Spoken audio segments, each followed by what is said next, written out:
Good kill, good kill. Hey, good kill.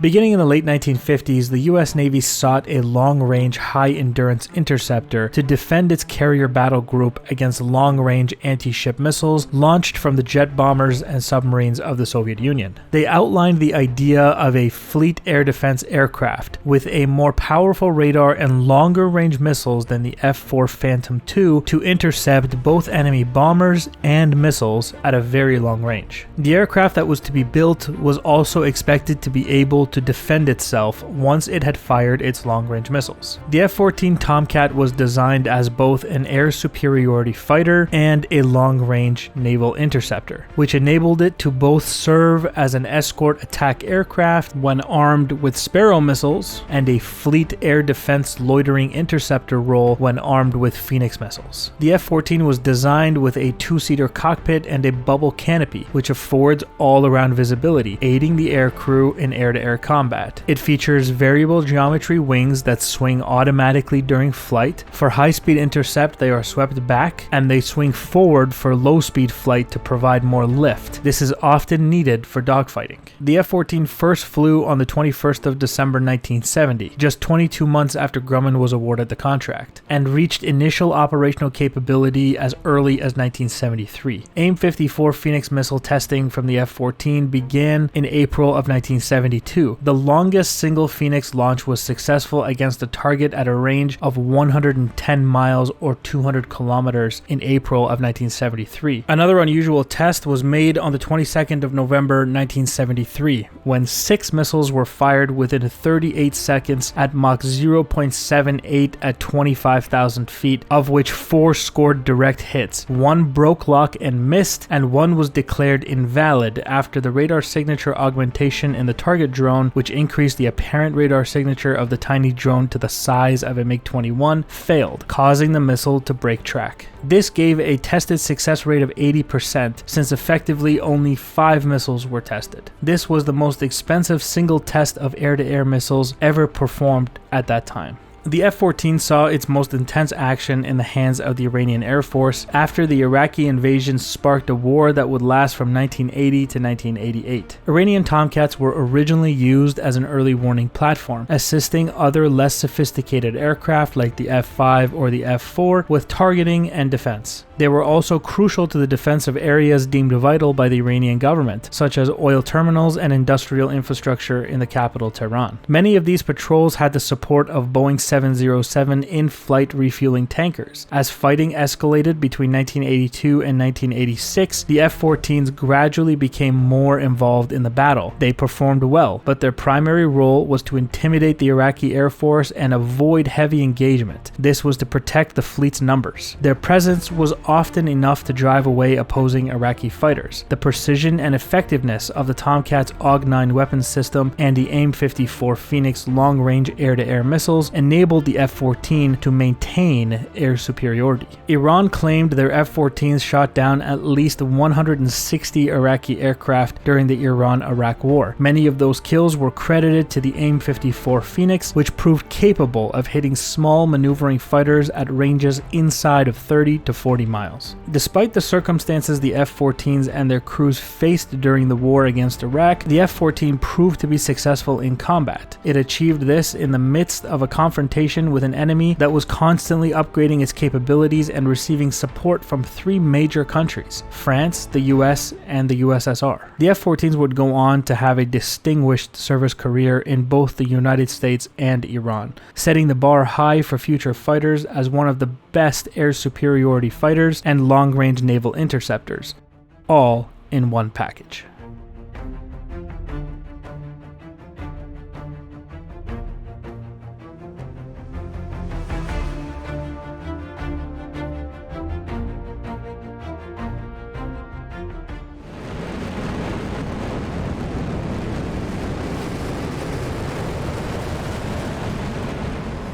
Alright guys, we're going to be hunting a Russian bear. Currently he's on my 9 o'clock, so I'm going to go ahead and turn in and we're going to engage him with some Phoenix missiles. He has 2 Mig-31 escorts. The Mig-31 obviously a very good interceptor for its time, so we'll see how the Tomcat fares with that. And of course the bear is the Tupolev 95, which is obviously a Russian strategic bomber.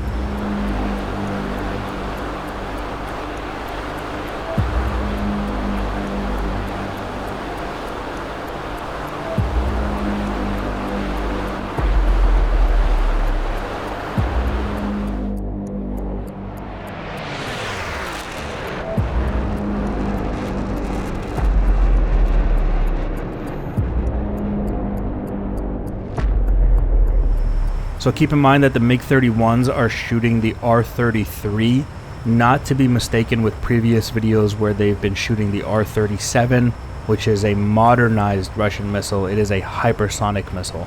The R-33 does not have that kind of capability, although for its time it was a pretty long-range missile. The F-14 here, we're going to be using the AIM-54A, the Phoenix A variant. And we're carrying 4 of those, and we're carrying 2 Sparrows and 2 Sidewinders. So really we're going to showcase the Tomcat's ability to shoot from a distance, standoff capability, and if necessary, go to the merge, dogfight, and get the kills. Bandit, Bra, 260, 74 miles, 36,000.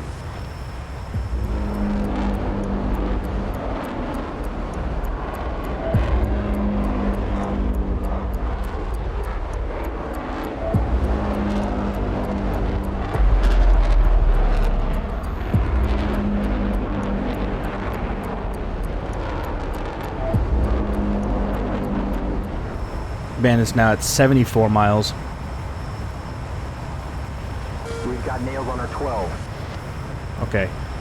We are getting the flashing Bandit on the TID. That's this little screen down here, which I believe TID stands for Tactical Information Display. It's basically feeding you what the Rio in the back is seeing on his radar screen. We have a Bandit, 255, 65 miles, 36,000. That voice you hear, that is our jester. He is our AI operating the radar in the back of the aircraft. Worth mentioning, I'm not the one manipulating the radar in this situation. All I can see is what he's doing in the back on my TID down here.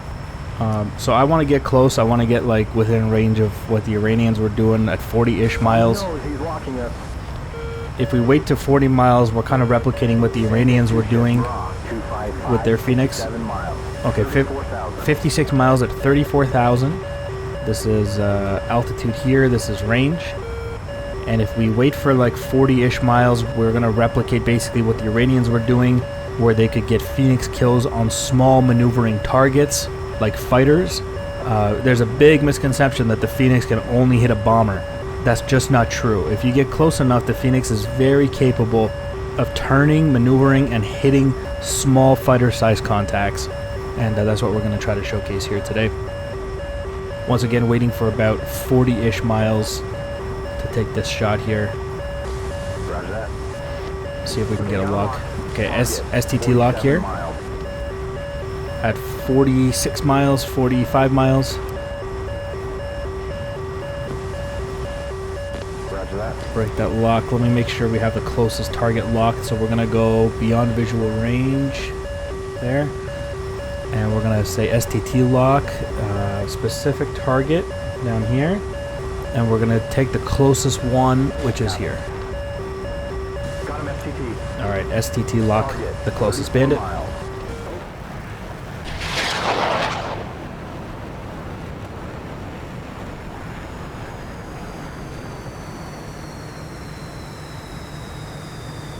Okay, he's locking us, 12 o'clock. Okay, he shot at me, Fox 3, and we're cranking to the left.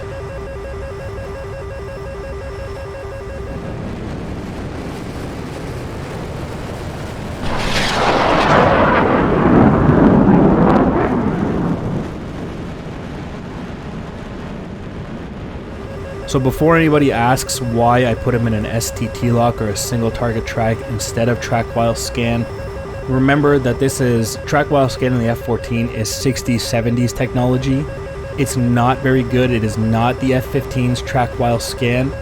The track while scan can be defeated in the F-14 by simply changing altitude and aspect very quickly. So when you put them in a single target track, it's a much more reliable lock, and it's also what the Iranians were doing to score the kills. So I'm going to try to do that here today. If that missile breaks lock, that Phoenix missile, it's scrapped. Okay, so that's very important that we don't break lock until it goes Pipple. As I continue to hold that lock.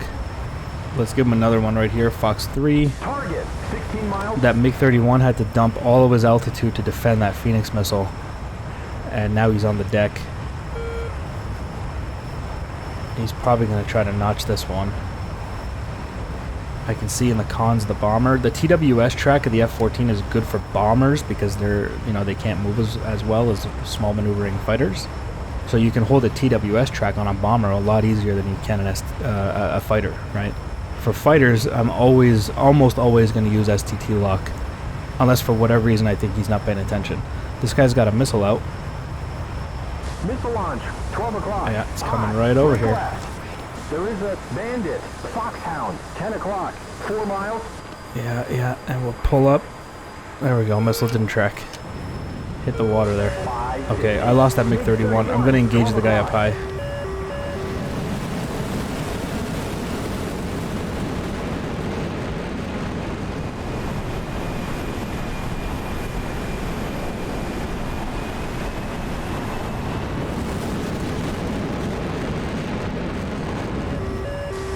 The guy down low defeated 2 Phoenix missiles.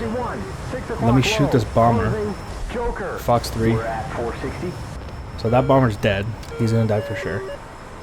And then we have another Mig-31. The second guy's up here.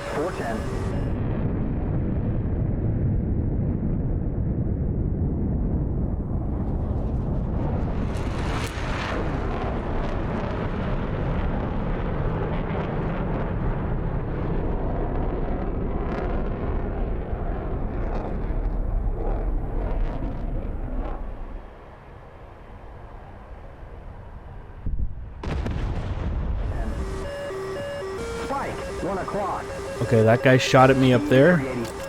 Look at that. Locked Fox 3. That's my last Phoenix. I'll defend his incoming missile. Foxhound, 3 o'clock.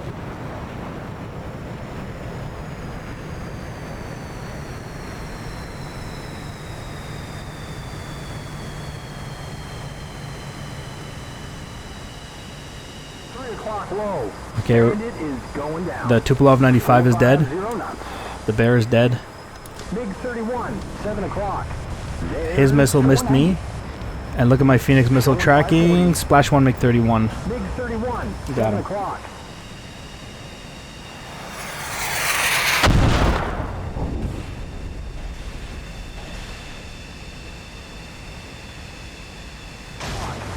The bandit Alright, is down. the other one's behind me somewhere. I think I see him in the clouds right there. He's trying to run away.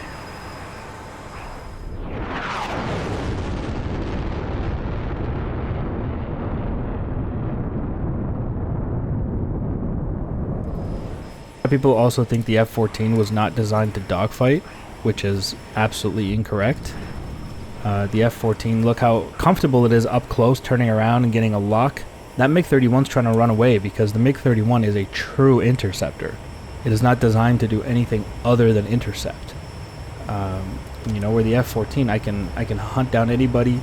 I can shoot you from distance. If I merge with you, that's fine. I can dogfight you.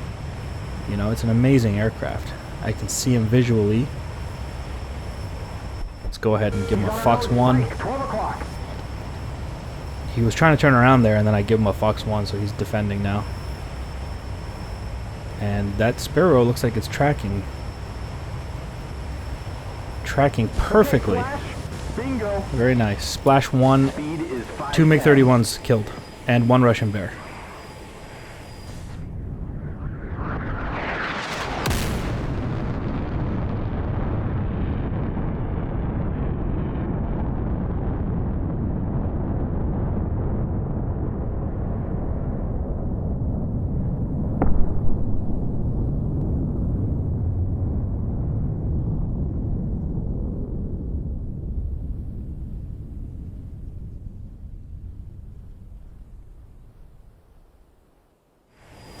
all of that, just one Tomcat. Imagine if you had like a whole fleet of these things, you know, a bunch of them that just came off a carrier. They'll do a pretty good job defending any carrier, I think. Nice.